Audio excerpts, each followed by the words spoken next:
myself for 5 minutes of questioning. Mr.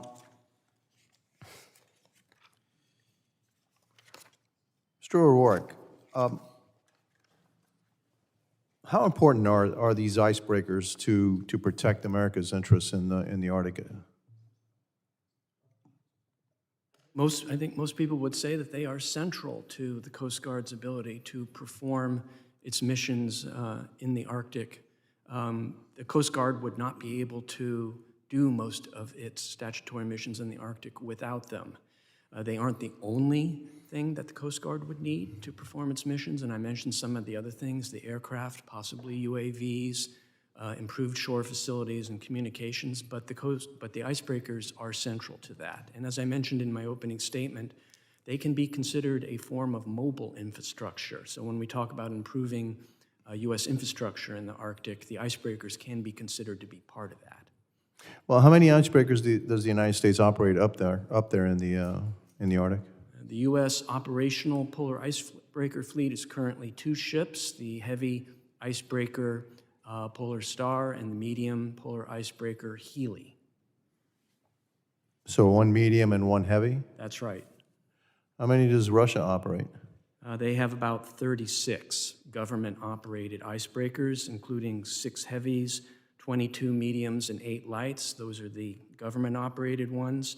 They also have private sector polar icebreakers, 9 medium and 6 light.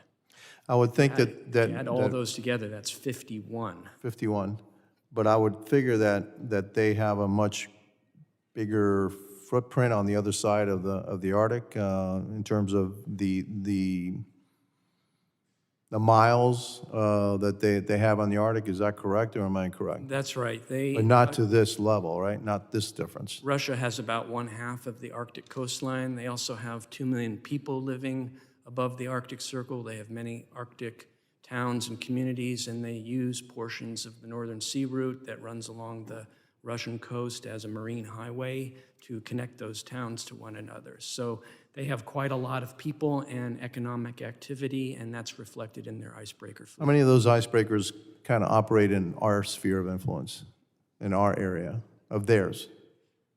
Well, their icebreakers operate primarily in their own Arctic waters, although they will occasionally send icebreakers into the central Arctic, for example, in support of taking measurements for their extended continental shelf claims. How many icebreakers do the Chinese have? The Chinese currently have 2 polar icebreakers, one that they purchased from Ukraine, if I remember right. The second one was indigenously built. A third one is currently under construction. The 2 that are operational have already made numerous cruises to the Arctic. In fact, one of them, the new one, the Shuilong, has just started its most recent cruise into Arctic waters. What's Chinese? What do you think that the PRC's aims in the Arctic are? What are they after? That is a subject of conversation and curiosity and concern among numerous observers. Part of it is economic. Some of it may relate to mining and fishing. Some of it is geopolitical. Some of it may reflect their desire to be a world power and their view that world powers need to be active in the polar regions, including both the Arctic and the Antarctic. The exact mix of China's motivations for its activities in the Arctic and what their end goals may be are a matter of discussion, and those may have shifted as a consequence of Russia's war in Ukraine and the impact that has had on the Arctic in terms of what Mr. Coffey mentioned, for example, and providing more opportunity for China to cooperate with Russia as Russia seeks to respond to its diplomatic isolation in the Arctic from the other 7 Arctic states. In order for the Coast Guard to conduct its mission, how many icebreakers does the Coast Guard need? And what kind of mix is it that The Coast Guard think? has testified that their new fleet mix analysis indicates a need for a total of 8 to 9.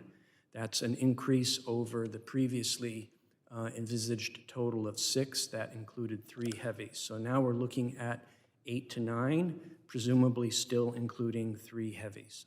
Fair enough. Final one observation is that the Chinese, the PRC has fishing fleets around the world, and We're going to be looking at, I sit also on the Select Committee on China, we're going to be looking at those activities. Apparently, they're raping the oceans, okay? And so my concern would be the same, they would try to do the same thing in the Arctic region, and so maybe that's part of the reason, too, why they want access to those fisheries up in the Arctic region. And China's worldwide fishing activities are a growing concern, including what is referred to as IUU fishing, illegal, unreported, unregulated fishing. As conditions in the Arctic change, fish stocks may be migrating further north, and so we have a dynamic situation of China possibly being interested in northern fish stocks and the exact locations of those fish stocks moving further northward in response to warming waters. Thank you. My time is up. And I recognize a gentleman from California, Mr.